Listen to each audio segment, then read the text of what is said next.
Hello everyone, welcome to PW only IAS और स्वागत है आपका इस हफ्ते की प्लेसेस इन न्यूज़ के एक नए सेशन में। आज के इस वीडियो में जो भी इंपॉर्टेंट लोकेशंस हैं हम उसको रिवाइज करेंगे और मेरे आपसे रिक्वेस्ट होगी कि जो भी इंपॉर्टेंट जगह हैं उनको आप इजीली अपने मैप्स पे आइडेंटिफाई कर पाएँ या अपने एटलस पे उसको मार्क कर ले, ताकि जो जो चीज़ें न्यूज़ में हो रही हैं उनकी लोकेशंस आपको साथ साथ याद रहें, जिससे कि आपको प्रैक्टिस करना उन चीज़ों के लिए आसान हो जाए। चलिए शुरू करते हैं डिस्कशन कुछ प्रैक्टिस क्वेश्चंस के साथ। पहला क्वेश्चन नेपाल पे है। याद रखिए, नेपाल अभी रिसेंटली न्यूज़ में है। क्यों न्यूज़ में, मुझे कोई बता सकता है why it is in news? Obviously because of floods. बहुत भयंकर फ्लड्स नेपाल में आए हैं। उसका इम्पैक्ट बिहार में भी देखने को मिला है, जहाँ बहुत भयंकर त्रासदी भी आई हुई है, खासतौर पे कोसी रिवर के आसपास। तो अगर देखते हैं ऑप्शंस, नेपाल अपना बॉर्डर किन किन राज्यों के साथ शेयर करता है? उत्तराखंड, उत्तर प्रदेश, बिहार, वेस्ट बंगाल या सिक्किम? करेक्ट आंसर बताइए क्या है इनमें से। अब आपने इंडिया का मैप देखा हुआ, इमेजिन करिए कि अगर आप नॉर्थ से यानी वेस्ट से ईस्ट की तरफ जाएंगे या फिर ईस्ट से वेस्ट की तरफ जाएंगे तो कौन कौन से राज्य आपको मिलेंगे। उससे आप ये क्वेश्चन इजीली आंसर कर सकते हैं। आंसर मैं डिस्कस करूंगा, एक बार क्वेश्चन डिस्कस हो जाए उसके बाद। अगला क्वेश्चन बात करता है चेगोस आर्किपेलागो के बारे में। इसमें दो ऑप्शन है। It compromises low level islands in the Pacific Ocean. दूसरा, Solomon island is present on its northern side. कौन सा करेक्ट है? One only, two only, one and two, neither one neither two. Chagos Archipelago इसलिए important है क्योंकि यहाँ पर क्या हुआ है, अभी यूके ने इसके ऊपर सालों से कब्जा किया हुआ था, जो अब इन्होंने वापस किया है मॉरिशस को। तो मॉरिशस को अब वापस मिल गया है चेगोस आर्किपेलागो, इसलिए लोकेशन इसकी बहुत रेलेवेंट हो जाती है। देखते हैं क्या इसका आंसर है। तीसरा question, Venezuela, consider the following statement. Venezuela shares maritime borders with Barbados, Dominican Republic, Dominica, Saint Kitts only. Extreme word है, हाईलाइट कर लो। It is in the northern and western hemisphere of earth. Pico Bolivar is the highest point. Again it's a definitive statement, ठीक है, तो ये भी नजर रखो इसके ऊपर। तो क्या ऑप्शन सही होंगे? Only one, only two, only three, none. तो एक एक करके इस क्वेश्चन को डिस्कस करते हैं। पहली बात करते हैं बिहार की, उत्तराखंड की, उत्तर प्रदेश की। किन किन राज्यों की बाउंड्री नेपाल से लग रही है? अब नेपाल की बाउंड्री को आप ध्यान रखो तो यहां आपको दिखेगी एक तरफ जो बाउंड्री है वो है किसकी, क्या क्या दिख रहा है आपको? यहाँ आपको दिखेगा पहला उत्तर प्रदेश, एक, बिहार दो, सिक्किम तीन, ये रहा उत्तराखंड, यहाँ इसकी बाउंड्री लग रही है चार, और यहाँ आपको सिलीगुड़ी दिख रहा होगा। सिलीगुड़ी असल में वेस्ट बंगाल का पार्ट है, तो आपको मिल गए, ये भी इसका पार्ट हो गया, तो वेस्ट बंगाल भी इसका पार्ट हो गया। When we go to the option, इसका मतलब सारे के सारे ऑप्शन सही हैं, D is the correct answer, right. Next statement पे आते हैं। With reference to Chagos Archipelago, Chagos is officially in Indian Ocean. ये इंडिया के जस्ट नीचे है, इंडियन सबकॉन्टिनेंट के जस्ट नीचे, तो इंडियन ओशन में है, जैसे सेंट्रल इंडियन ओशन के ठीक बीचों बीच है। यहाँ चेगोस आर्किपेलागो है तो इंडियन ओशन में है। पहली बात, पैसिफिक में है ही नहीं, तो ये स्टेटमेंट अपने आप जो है गलत हो जाती है। सैलोमन आइलैंड बिल्कुल इसके नॉर्थ में है। अगर आप इसकी डिटेल में पढ़ो तो यहाँ चेगोस है और चेगोस के नॉर्थ में आप देखो ऊपर की साइड, तो यहाँ आपको सैलोमन आइलैंड दिखाई देंगे, ठीक है। तो ये सही स्टेटमेंट था और पहला गलत था। वेनेजुला की बात करें तो वेनेजुला एक ऐसा देश है जिसकी 14 कंट्रीज के साथ मैरीटाइम बाउंड्रीज लगती हैं। क्यों? क्योंकि अब देखो वेनेजुला कहाँ लोकेटेड है। ये रहा वेनेजुला, ये रहा कोलंबिया, वेनेजुला और यहाँ गयाना। ये तीन, एक दो तीन हो गए, यहाँ नीचे एक और कंट्री है ब्राजील। ये चार कंट्रीज के साथ इनकी लैंड बाउंड्री लगती है। यानी अगर मैं वेनेजुला की बात करूं तो वेनेजुला की जो लैंड बाउंड्री है वो केवल चार देशों से लगती है, गयाना, वेनेजुला को मिला के गयाना, ये रहा गयाना, ठीक है। Then you have Brazil and then इधर आपको दिखेगा कोलंबिया, और चौथा अपना वेनेजुला है ही। लेकिन इसकी जो मैरीटाइम बाउंड्रीज है 14 कंट्रीज के साथ लगती हैं, जिसमें आपका ट्रिनिदाद टोबैगो आ जाएगा, सेंट लूसिया, ग्रेनाडा, बारबाडोस, बहुत सारी कैरेबियन की कंट्रीज हैं जो जिसकी बाउंड्री इनके साथ लगती है, मैरीटाइम बाउंड्री। इसलिए पहला स्टेटमेंट गलत है, वहां पर ओनली बोला गया था। वो चार कंट्रीज हैं जिनके साथ मैरीटाइम बाउंड्रीज लगती हैं, but they are not those only countries, they are much more than that जिनके साथ इनकी बाउंड्री लगती है। तो ये तीनों स्टेटमेंट आप समझ गए होंगे। चेगोस कहाँ पर है, वेनेजुला कहाँ पर है, और वेनेजुला के आसपास किस किस की लैंड बाउंड्री लगती है? तो ब्राजील की, कोलंबिया की और गयाना की। यहाँ गयाना के साइड में सूरीनाम भी है, ठीक है। तो ये आप समझ लो, ये सारी कहानी आई होप पता लग गई होगी। अब आगे बढ़ते हैं और डिस्कस करते हैं पहली न्यूज़ को, जो है नेपाल, इंडिया, बांग्लादेश ट्राइपैट्रिएट एग्रीमेंट के बारे में। इन तीन देशों ने एक एग्रीमेंट साइन किया जिसके तहत नेपाल जो है बांग्लादेश को बिजली बेच पाएगा। देखिए, बांग्लादेश एक ऐसी कंट्री है जो पावर डेफिसिट है, इसको पावर की बहुत रिक्वायरमेंट है, और नेपाल अपना पावर जो सरप्लस होता है, नेपाल में बहुत ज़्यादा बिजली का उत्पादन होता है जिसकी उसकी रिक्वायरमेंट है उससे कहीं ज़्यादा, तो वो एक्स्ट्रा बिजली भारत को भेजते हैं। Both Bhutan and Nepal send their surplus electricity to India. और अभी तक इंडिया को ज़रूरत थी तो इंडिया खरीदता था, लेकिन अब भारत खुद एक पावर सरप्लस कंट्री बन चुका है। जो हमारी दिक्कत है वो ट्रांसमिशन लाइंस में एफिशिएंसी कम है, इसलिए बिजली हमारी खत्म हो जाती है हम टाइम पे और सही एफिशिएंसी के साथ उसको डिस्ट्रीब्यूट नहीं कर पाते। लेकिन हम जितनी डिमांड है उससे ज़्यादा बिजली उत्पन्न कर रहे हैं। तो भाई बांग्लादेश को बिजली कहाँ से मिलेगी? अब इंडिया तो बेच ही सकता है, इसके अलावा उसको चाहिए कि नेपाल तो फंस जाएगा, भूटान तो फंस जाएगा, बेचारे किसको बिजली बेचेंगे? लैंड लॉक कंट्रीज हैं। नेपाल तो खासतौर पर चाइना को बिजली बेच नहीं सकता, भारत को अब चाहिए नहीं, तो बिजली बेचेगा किसे वो? और सारे प्लांट भारत ही वहाँ पर हेल्प करके भारत नहीं खड़े किया पावर प्लांट्स। तो भारत ने एग्रीमेंट किया नेपाल और बांग्लादेश के साथ, जिसके साथ नेपाल अपनी सरप्लस बिजली को इंडिया के पावर ग्रिड के थ्रू बांग्लादेश को बेच पाएगा। इससे होगा ये कि इससे बांग्लादेश को बिजली भी मिल जाएगी और नेपाल अपना पावर जो है वो इजीली एक्सपोर्ट भी कर पाएगा। तो एक इंपॉर्टेंट स्टेप है ये कोलैबोरेशन का साउथ एशिया में, ठीक है, समझ गए? इससे होगा ये कि नेपाल को लगभग $9 मिलियन हर साल कमाई होगी और वो लगभग 40 मेगावाट बिजली बेच पाएगा बांग्लादेश को। अगर बांग्लादेश यहाँ से बिजली नहीं खरीदता, उसको खुद प्रोड्यूस करना पड़ता, जो उसके लिए काफ़ी महंगा पड़ता। तो इसमें बहुत फायदा नेपाल का भी है, बांग्लादेश का भी है, और इंडिया साउथ एशिया में कोशिश कर रहा है कि एटलीस्ट एक कोलैबोरेशन का लेवल डेवलप हो पाए। अगला क्वेश्चन आता है इंडियन ओशन के पास ही, कहाँ पे, किस जगह की बात कर रहा हूं मैं बात कर रहा हूं जिस देश की, उसका नाम है मॉरिशस। और मॉरिशस को सौंप दिया है चेगोज आइलैंड, जो आपको दिख रहे हैं यहाँ पर चेगोज आइलैंड, ये सौंप दिए हैं इनको ब्रिटेन ने। अब पहले ब्रिटेन ने इसके ऊपर कब्जा जमाया हुआ था। यहाँ पर देखिए दो इंपॉर्टेंट आइलैंड है, एक चेगोज और दूसरा डिएगो ग्रेशिया। अब डिएगो ग्रेशिया में यूएसए की बेस है। कहानी ये है कि चेगोज आर्किपेलागो असल में जो सेंट्रल इंडियन ओशन में लोकेटेड है, इसकी कहानी ये है कि यहाँ ये आर्किपेलागो पार्ट था पहले मॉरिशस का। फिर जब मॉरिशस आज़ाद हुआ तो अंग्रेज़ों ने कहा भाई मॉरिशस की आज़ादी हो गई, लेकिन ये आइलैंड हम अपने पास रखेंगे। और उन्होंने जो उनका एक इंपॉर्टेंट आइलैंड था डिएगो ग्रेशिया, उसके ऊपर अमेरिका को बुला के उनके साथ एग्रीमेंट करके कहा कि भाई अब आप जो है ना यहाँ पर एक नेवल बेस बना लो। तो उनकी बेस, मिलिट्री बेस वहाँ पर बन गई। अब वो बेस तो वहाँ उन्होंने बना ली। अब वो बेस बनाने के बाद डिएगो ग्रेशिया पे अमेरिका यहाँ पर हमेशा रहता है अपनी स्ट्रांग नज़र गड़ाए हुए। तो कोई भी अगर कुछ खतरा उन्हें चाइना से होगा तो इंडियन ओशन पे नज़र रखने के लिए, इस पूरे रीजन पे अगर उनको नज़र रखनी है तो बड़ा इंपॉर्टेंट एक रोल ये निभा सकते हैं। तो इसलिए यहाँ भारत के पास ही है ये, तो ये इसलिए ये यहाँ से मिडिल ईस्ट पे नज़र रख सकते हैं कि भाई यहाँ क्या हो रहा है। ये यहाँ से स्टेट ऑफ मलक्का पे भी नज़र रख सकते हैं कि यहाँ क्या हो रहा है। ये बाबल मंदेब पे नज़र रख सकते हैं, हौतीस से का मामला आ गया, या फिर चाइना को अगर कंटेन करना है, उस सारा काम यहाँ से इजीली कर सकते हैं। तो इसलिए ये बहुत रेलेवेंट लोकेशन थी और यहाँ पर अमेरिका को इन्होंने बेस बनाने दिया। और डिएगो ग्रेशिया से जो लोग थे उनको धीरे धीरे इन्होंने क्या किया कि बाहर वहाँ से भगा दिया, वहाँ कहा गया वापस जाओ। और जो लोग थे यहाँ के रहने वाले डिएगो ग्रेशिया के आसपास के, उनको भेजा, उन्होंने कहा उनको यहाँ से निकाल के भेज दिया, या तो आप भाई मॉरिशस जाओ या आप एक और यहाँ पर कंट्री है, ये रहा आपका मॉरिशस का जो मेन आइलैंड है, छोटा सा पोर्ट लुइस यहाँ पे दिखेगा वो, और दूसरा सेशल्स। दोनों जगह इन्होंने लोगों को विस्थापित किया। तो कई सालों से इनके साथ लड़ाई लड़ रहा है लीगली मॉरिशस, और मॉरिशस आखिरकार ये जीत गया जब ये फैसला सुनाया गया इंटरनेशनल कोर्ट ऑफ जस्टिस के द्वारा कि ब्रिटेन को ये चेगोज आइलैंड की जो सोवरेनिटी है वो मॉरिशस को सौंप देनी चाहिए। तो ये हमेशा से मॉरिशस के साथ थे। मॉरिशस पहले इनकी कॉलोनी थी, बाद में वो आज़ाद होकर चले गए, लेकिन इस आइलैंड पे कब्जा जमाए रखा और इसको इन्होंने कहा ब्रिटिश इंडियन ओशन टेरिटरी। अब लेकिन ये आज़ाद होंगे। लेकिन खास बात यह है डिएगो ग्रेशिया जो सबसे इंपॉर्टेंट स्ट्रेटेजिक लोकेशन है, इस एयरबेस पे अभी भी इनका कब्जा बना रहेगा। तो यानी यूएस यहाँ पर अभी भी तैनात रहेगी। तो चाइना अगर यहाँ पर कुछ एक्टिविटी करता है तो अभी भी ऐसा है कि ये लोग यहाँ खड़े रहने वाले हैं, उसको छोड़ने वाले नहीं हैं।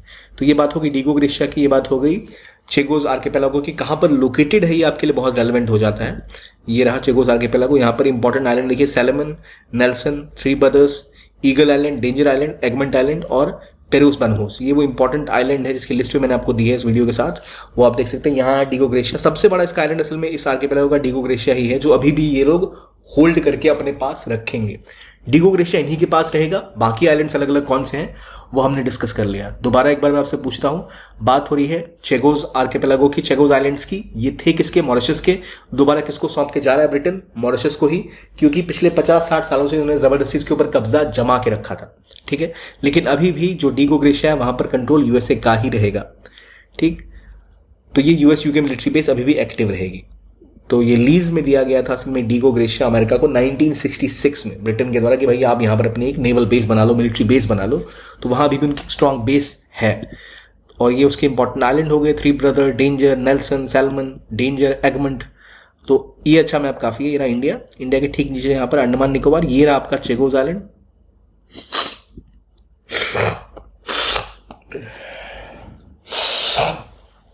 इस मैप में आप देखो अंडमान निकोबार कहाँ पर है। ये अंडमान निकोबार है, ये कौन सी जगह है? यहाँ आपका मालदीव वगैरह का आ गया, लक्षद्वीप वगैरह आ गए। उसके ठीक नीचे यहाँ पर चेगोज आइलैंड है, और यहाँ सेशल्स है, और यहाँ नीचे मॉरिशस है। तो इन जगहों पर ये कहानी हो रही है चेगोज आर्किपेलागो की। ठीक है, अब अगले टॉपिक पे आते हैं, सियांगयांग ग्यात्सो पीक। ये असल में एक नया पीक है जो अभी तक कभी नाम नहीं पड़ा था इसका। इसको एक इंडियन माउंटेनियरिंग टीम ने सक्सेसफुली क्लाइम किया। अभी तक इस पे किसी ने चढ़ाई नहीं की थी। ये 20,000 फीट का गोरिचन रेंज में है। कहाँ पर है? तो तवांग वेस्ट कामेंग रीजन में। तवांग वेस्ट कामेंग रीजन कहाँ पर है? तो ये अरुणाचल प्रदेश में है। प्लस सियांगयांग ग्यात्सो पीक कहाँ पर है? ये भी अरुणाचल प्रदेश में है। तो और ये दलाई लामा की लेगेसी है। इसके जो उनके नाम पर एक तरह से ये रखा गया है। जो 6th दलाई लामा है उनका नाम है सेंग्यांग ग्यात्सो। तो ये असल में अरुणाचल प्रदेश में ये एक पीक है जिसको नाम दिया गया सेंग्यांग ग्यात्सो। यहाँ वो रीजन है जहाँ पर ये रीजन है केमेंग का। इसको आइडेंटिफाई करके केमेंग के रीजन में ही डिफाइन किया गया कि यहाँ पर वो लोकेशन है। ठीक है, क्लियर हो गया आइडिया? इस जगह पर वो डिफाइन किया गया वो रीजन, वो पीक। ठीक, ये इंपॉर्टेंट चीजें न्यूज में आज की थी, इस हफ्ते की थी। लेकिन अभी सबसे बड़ा कॉन्फ्लिक्ट कहाँ चल रहा है? तो मिडिल ईस्ट में, Iran, Israel, Lebanon, Syria, Iraq. ये समझना बहुत जरूरी है कि यहाँ पर कौन सी इंपॉर्टेंट रेंजेस हैं, इसकी क्या ज्योग्राफी है। मिडिल ईस्ट को समझना बहुत जरूरी है। जरा समझते हैं। देखियो, इंडिया से आप जाओगे पाकिस्तान। ठीक है, मैं जरा पेन का कलर चेंज करूँ। इंडिया से जाओगे आप पाकिस्तान। ठीक है, पाकिस्तान के बाद आपको मिलेगा अफगानिस्तान। ठीक, अब यहाँ जो रीजन है ना, ये पाकिस्तान के साइड वाला, यहाँ जो लोग रहते हैं बलूच लोग रहते हैं, ये रीजन है बलूचिस्तान का। ठीक है, तो ये आपको तो याद रहेगा भाई, बलूचिस्तान वाला रीजन है ये। अब ईरान में आप एंटर करते हो तो ईरान में 2 माउंटेन रेंज बहुत इंपॉर्टेंट है, जैगरोज माउंटेन रेंज और यहाँ एल्बरोज माउंटेन रेंज। एल्बरोज और जैगरोज इसलिए न्यूज में भी रहने वाली है कि लैंड जब भी कोई एंटर करता है ईरान का, तो वो अगर इधर तुर्कमेनिस्तान से भी आए, साइड से आए, या वो ऊपर अर्मेनिया से आए, या फिर अजरबैजान से आए, या टर्की से आए, या फिर आप इराक से घुसो, तो आपको ये माउंटेन रेंजेस मिलती हैं जो इसके लिए एक बैरियर का रोल करती है। इसलिए कोई भी इसमें इजीली एंटर नहीं कर सकता।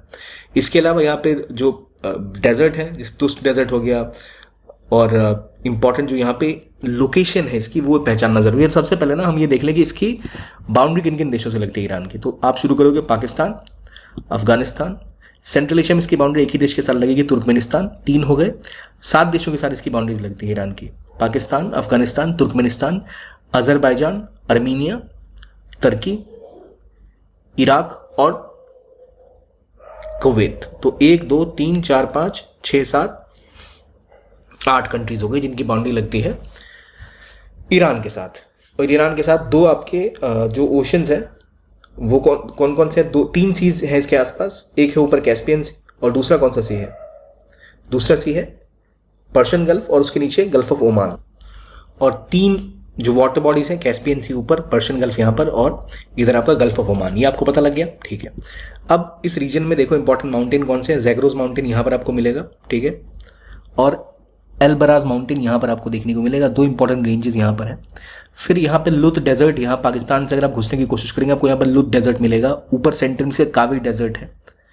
तो ये ईरान की जो टोपोग्राफी है वो काफ़ी, आप कह सकते हो, मुश्किल है एंटर करनी। और यहाँ जो रीजन ना खुजिस्तान का, यहाँ बहुत ज़्यादा ऑयल और गैस के रिजर्व है। इसलिए इराक ने जब हमला भी किया था तो इसको कैप्चर करना चाहते थे। अहवाज का रीजन कहते हैं इसको, अहवाज। ये पूरा का पूरा अहवाज है। अहवाज पे कैप्चर करके यहाँ का ऑयल वगैरह कैप्चर करके पूरे ईरान पे कब्जा करना चाहते थे 1980s में, जब सद्दाम हुसैन ने एंट्री की थी ईरान के अंदर। लेकिन उनका बेचारे का प्लान सक्सेसफुल नहीं हो पाया। वो जो जैगरोज माउंटेन्स हैं उसको क्रॉस ही नहीं कर पाया। अब हालांकि सिचुएशन अलग है, अब तो एयरफोर्स का ज़माना है, तो अब चीज़ें थोड़ी सी अलग चलती हैं। अब इसके अलावा एक चीज़ और ध्यान रखो, ईरान की बाउंड्रीज आप समझ गए। इधर एक माउंटेन रेंज है, इधर एक माउंटेन रेंज है। इंपॉर्टेंट डेजर्ट आप समझ गए कहाँ कहाँ पर है। लुत डेजर्ट यहाँ पर है, काबे डेजर्ट यहाँ पर है। यहाँ इसकी जस्ट इधर तेहरान, इसकी कैपिटल जो है। ठीक है, तो ये इंपॉर्टेंट है। यहाँ जाहिदान है जहाँ से इंडिया अफगानिस्तान में एंटर करता है। जरान दिलाराम इंडिया ने हाईवे भी बनाया और जाहिदान से भी वो मूव करता है। तो वो इंपॉर्टेंट, जैसे इस्फहान, ये अगेन एक इंपॉर्टेंट लोकेशन है जहाँ पर इनका एक न्यूक्लियर फैसिलिटी है जिसके ऊपर हमला भी होने वाला था इसराइल की तरफ से। ऊपर तबरीज है, अगेन एक इंपॉर्टेंट जगह। तो ये सब लोकेशंस आपको याद रखनी। ईरान न्यूज़ में है तो इन चीज़ों के बारे में पूछा जा सकता है। ये है कैस्पियन सी, नीचे Persian gulf, gulf of Oman. ये जो चोक पॉइंट है, ये स्ट्रेट इसे कहते हैं स्ट्रेट ऑफ हॉर्मुज। हॉर्मुज का स्ट्रेट है ये, स्ट्रेट ऑफ हॉर्मुज। ठीक, यहाँ यूएई है। यूएई के साथ इन आइलैंड्स पे विवाद है, अभी ईरान के कब्जे में है। आगे अब देखते हैं इसका चिर प्रतिद्वंदी इजराइल। इजराइल की ज्योग्राफी हम पहले भी डिस्कस कर चुके हैं, फिर कर लेते हैं। इजराइल के अगर आप देखो तो वेस्ट में मेडिटेरेनियन सी है पूरा का पूरा, और मेडिटेरियन सी की साइड से ही यहाँ पर इसकी एक बाउंड्री बनती है गाजा की। यहाँ गाजा है, इसी गाजा स्ट्रिप में हमास अभी है, ठीक है। नीचे इजिप्ट के साथ इनकी बाउंड्री लगती है। ये पूरा इलाका है सिनाई डेजर्ट का, सिनाई पेनिनसुला कहते हैं इसको। एक समय में पूरा का पूरा सिनाई पेनिनसुला इजराइल ने कब्जा करके रखा हुआ था, बाद में इन्होंने इजिप्ट को वापस किया हो। जब आप इजिप्ट से इजराइल घुसते हैं तो पहले आपको मिलेगा नेगेव डेजर्ट।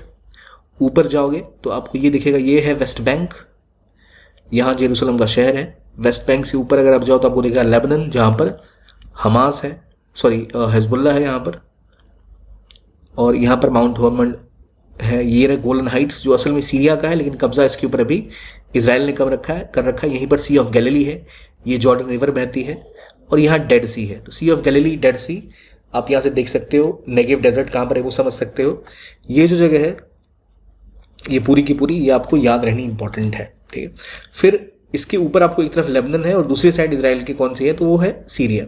सीरिया में बिश्ती माउंटेन्स है, इधर आपका एंटी लेबनन माउंटेन्स हो गए, और इसके बाद आता है इराक। तो पूरे मिडिल ईस्ट को अगर आपको मैप करना है, बहुत सिंपल है, यहीं से मैप करना सीखते ताकि कोई कंट्री मिस ना करो। ये कौन सा देश है पहले बताओ, ये वाला, ये कंट्री कौन सी है, this one, this is Lebanon, ठीक है, लेबनन। दिस इज सीरिया, ठीक है, this is Jordan, this is Saudi Arabia, Iraq, Iran, Turkey, Armenia, Azerbaijan, ठीक है, Caspian Sea, Turkmenistan, Afghanistan, Pakistan. नीचे हमारा इंडिया, ये कतर है, यहाँ पर कुवैत है, ठीक है। नीचे ये रहा यूएई, उधर ओमान है, फिर गल्फ ऑफ ओमान आ जाएगा। तो ये एटलीस्ट लोकेशंस आपको अच्छे से याद होनी बहुत जरूरी है, मिडिल ईस्ट की बहुत रेलेवेंट है। ये इंपॉर्टेंट जो जोग्राफिकल फीचर्स हैं, जैसे लेबनन के देख लो तो Lebanon mountains, anti Lebanon mountains. फिर यहाँ बीका वैली है। बीका वैली कहाँ पर है याद रखो, Bika valley is in Lebanon, Bika valley, तो याद रखना इसको आप, ठीक है। यहीं पर आपको लेबनन माउंटेन्स मिलते हैं। ये तो माउंटेन्स का नाम बहुत ईजी है पता होगा, लितानी रिवर यहाँ से बहती है। और इनका मेन शहर या बेरत है, जिसके ऊपर बॉम्बिंग भी हुई। ये दमस्कस जो सीरिया का इंपॉर्टेंट शहर है, ऊपर त्रिपोली का रीजन है। तो ये सारी चीज़ें आपको याद रखनी, इंपॉर्टेंट लोकेशंस, मिडल ईस्ट का पूरा एक स्फेयर। सीरिया, लेबनन, जॉर्डन कहाँ पर है, वेस्ट बैंक कहाँ पर है, ये सिनाई पेनिनसुला है, ठीक है। यही वो इलाका था जिसके ऊपर कब्जा पहले इजराइल ने कर रखा था, बाद में इन्होंने इजिप्ट को वापस कर दिया। ये जो जगह है ये है सुएज कनाल, ठीक है। ये आपका गल्फ ऑफ सुएज, ठीक है। ये आपका सुएज, ये आपका फिर आ गया कौन सा सी, रेड सी, ठीक है। रेड सी के बाद आपको मिलेगा बाबल मंदेब, और वहां से आप पहुंचेंगे इंडियन ओशन की तरफ, ठीक। ये है gulf of Aqaba, this one, gulf of Aqaba. तो ये आपको याद रखनी बड़ी ज़रूरी है। एक बार दोबारा से मैं आपको एक्सप्लेन करता हूँ कहाँ क्या है, क्या कैसे नहीं है। देखिए याद आपको होगा अगर आपने वीडियोस कंसिस्टेंटली देखी है तो। मिडिल ईस्ट को तो हमने पूरा छान मारा है एक जगह को, फिर भी एक बार रिवाइज करते हैं। ये मेडिटेरेनियन सी है, यहाँ से आप एंटर करोगे आपको मिलेगा पहले सुएज कनाल। सुएज कनाल से आप घुसोगे गल्फ ऑफ सुएज में, this is gulf of Suez, gulf of Suez. और गल्फ ऑफ सुएज के ठीक उल्टी तरफ है गल्फ ऑफ अकाबा, ठीक है। अकाबा, सुएज, ये है रेड सी। रेड सी के नीचे आपको यमन वाला हिस्सा है, वहां पर मिलेगा क्या, आपको मिलेगा बाबल मंदेब। ये है पर्शियन गल्फ, पर्शियन गल्फ के नीचे है straight of Hormuz, straight of Hormuz के बाद है आपका सी ऑफ ओमान। और इस तरह से आप वो पूरा रीजन करते हो, ये पूरा रीजन करते हो। सीरिया, लेबनान, इजराइल, ये रहा साइप्रस, ऊपर टर्की है। ये आपको मैप इस तरह से याद हो जाएंगे, ठीक है। अगली ये जो रिसोर्सेज हैं, जो जगह हैं, पिछले हफ्ते भी हमने डिस्कस किया था इसको, लेबनान को, तो उतना डिटेल में मैं नहीं जाऊंगा, बट आई होप आपको पता लग गया होगा कहाँ पर कौन सी इंपॉर्टेंट लोकेशंस है। इस कंटेंट का पीडीएफ अगर आपको चाहिए तो ऑब्वियसली इस वीडियो के नीचे लिंक में आपको क्लिक करना है, वहां से जाके आप इसका पीडीएफ डाउनलोड कर सकते हो। तो ये था आज का डिस्कशन। आप हमारा टेलीग्राम चैनल ज्वाइन कर सकते हो, आपको और बहुत सारा फ्री कंटेंट भी मिल जाएगा। देखने के लिए बहुत बहुत धन्यवाद। Keep on watching PW Only IAS and have a nice day.